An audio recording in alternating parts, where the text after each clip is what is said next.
plaît. Salvador Dali. Salvador Dali a 76 ans. Il a été très malade et il en garde des marques. Mais il peint toujours et aime encore les journalistes. Le grand maître catalan a fait sa réapparition en public dans le style qui est le sien, surréaliste.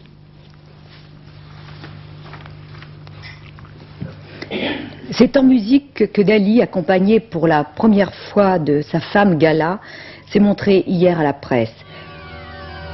Pâle, réchauffé par une veste d'Oslo, Dali a tenu à dénoncer la sottise immonde des fables qui accusaient Gala et son homme d'affaires Enrique Sabater de l'avoir séquestré et ruiné. Le maître semblait très fatigué.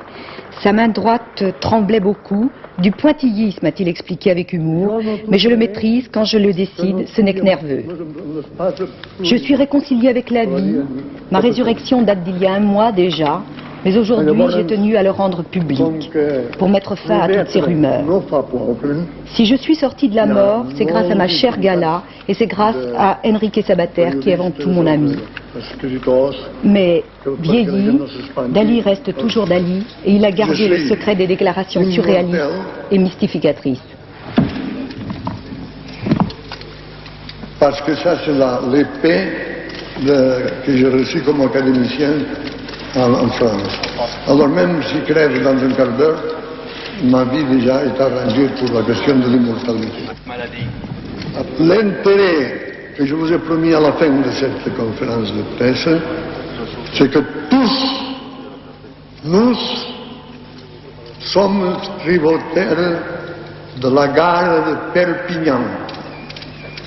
Et ça c'est certain, parce que au moment de la dérive des continents, millions et millions d'années derrière, il y avait un endroit très vulnérable dans le secteur Sète, Narbonne et Perpignan. Et dans ces déchirements des continents, si ça n'aurait pas été que Perpignan a tenu ferme et ne s'est pas laissé faire, que tous nous sommes ici. Si ne c'était pas de cette façon, on verrait des choses horribles au lieu d'être chez Gala et Dali et la mairie d'ici, on se trouverait tous entourés d'horribles kangourous. Puis le maître a remis au musée Dali de Figueras, sa ville natale, le tableau qu'il a peint pendant sa maladie. Un tableau intitulé Le Cheval Gai, qui représente un cadavre en pleine putréfaction, symbole pour le maître du désir de santé.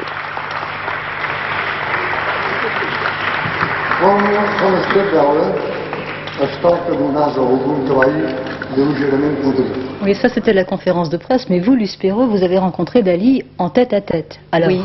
Bien alors Dali va mieux, c'est évident, mais pourtant depuis février, il a passé des mois de clinique en clinique, de dépression en dépression, et son médecin le visite toujours quotidiennement. Une infirmière est auprès de lui à demeure, et puis surtout il est incapable de se déplacer sans être soutenu par 2 personnes. Il ne parvient pas du tout à se débarrasser de ce qu'il appelle d'un joli mot, sa fatigue superbe. Il m'a dit, j'avoue que pour la première fois, j'ai vraiment cru que j'allais mourir. Et mes rapports avec la mort étaient des rapports très très éprouvants. C'était fait de terreur et de fascination. Et je crois que... Mais pourquoi il ne veut pas mourir et il pense que c'est arrivé. Mais pourquoi est-il resté comme ça, cloîtré, sans se montrer à personne? Eh bien parce que je crois qu'il a 76 ans, il sait que le temps va lui manquer, comme je vous disais, il sent que la mort arrive et il veut se consacrer à ce qu'il appelle les choses essentielles, c'est-à-dire peindre 4 ou 5 heures par jour, alors qu'avant c'était une dizaine d'heures par jour, lire Leibniz et Spinoza, être le premier au monde à réaliser un tableau en 4e dimension, une dimension scientifiquement prouvée mais qui est invisible, et puis peindre sa moustache couleur or, parce que dit-il dans les poils dorés, j'espère trouver l'immortalité. Merci Luce.